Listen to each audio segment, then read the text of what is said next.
how to add a favicon on Shopify. Hey guys, in today's video, I'm going to show you how to add a favicon to your Shopify store in just a few easy steps. Let's get started. First, open your browser and go to shopify.com. Click on login and sign in. If your store is linked to a Google account, you can use the Google login option to save time. Once you're in your Shopify dashboard, click on Online Store from the left sidebar. Then go to the Themes section and click on the Customize button next to your current theme. Now you're in the theme editor. On the left side, click on Theme Settings, then select the Logo section. This is where you'll find the option to upload your favicon. Under the favicon heading, click Select Image, then choose Upload and pick a simple, recognizable image from your computer. Once uploaded, click Done to confirm your selection.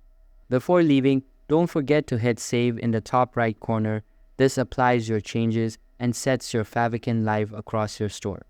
And that's it, your Shopify store now has a custom favicon.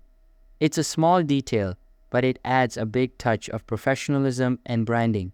Thanks for watching and stay tuned for more quick Shopify tips.